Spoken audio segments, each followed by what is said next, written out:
দলটোক ভাল পাইছিলোঁ, দলৰ নীতি আদৰ্শ দৰ্শনক ভাল পাইছিলোঁ কাৰণে মই পদত্যাগ কৰিছোঁ। কিন্তু আজিৰ দিনটোত মই নিজৰ ব্যক্তিগত কাৰণত কিছুমান অসুবিধাৰ কাৰণে মই দলৰ পৰা পদত্যাগ কৰিছোঁ। ভাৰতীয় জনতা পাৰ্টীয়ে মোক বহুতো দায়িত্ব দিছিলে। মই বিশ্বনাথ জিলাৰ দুবাৰ উপসভাপতি আছিলোঁ, এবাৰ অলপ দিনৰ কাৰণে সাধাৰণ সম্পাদক আছিলোঁ। প্ৰভাৰী হিচাপে মানে অবজাৰ্ভাৰ হিচাপে মই শোণিতপুৰ জিলাত দুটা টাৰ্ম 3 বছৰ 6 বছৰ মই প্ৰভাৰী হিচাপে কাম কৰিছোঁ। ইয়াৰ পাছত লখিমপুৰ জিলাত সহপ্ৰভাৰী হিচাপে কাম কৰিছোঁ, ঢকুৱাখানা জিলাত প্ৰভাৰী হিচাপে কাম কৰিছোঁ, সেইখন আমাৰ সাংগঠনিক জিলা ভাৰতীয় জনতা পাৰ্টি।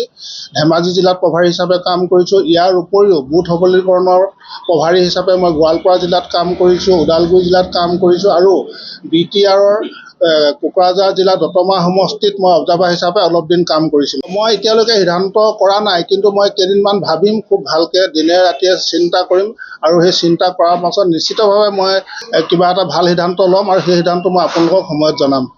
মই বৰ্তমান ভাৰতীয় জনতা পাৰ্টীৰ ৰাজ্যিক কাৰ্যনিৰ্বাহক সদস্য আৰু আজি এই মুহূৰ্তৰ পৰাই মই ভাৰতীয় জনতা পাৰ্টীৰ ৰাজ্যিক কাৰ্যনিৰ্বাহক সদস্যৰ লগতে সাধাৰণ সদস্য পদৰ পৰা পদত্যাগ কৰিছোঁ আৰু মই এই পদত্যাগ পত্ৰ ইতিমধ্যে ৰাজ্যিক সভাপতি ভৱেশ কলিতা ডাঙৰীয়ালৈ পঠাইছোঁ আৰু ৰাজ্যিক সাংগঠনিক সাধাৰণ সম্পাদক ৰাজু জিলৈও পঠাইছোঁ। মোৰ সম্পূৰ্ণ ব্যক্তিগত কাৰণত মই আজি পদত্যাগ কৰিছোঁ, গতিকে ইয়াত মই কাকো দোষ দিব বিচৰা নাই।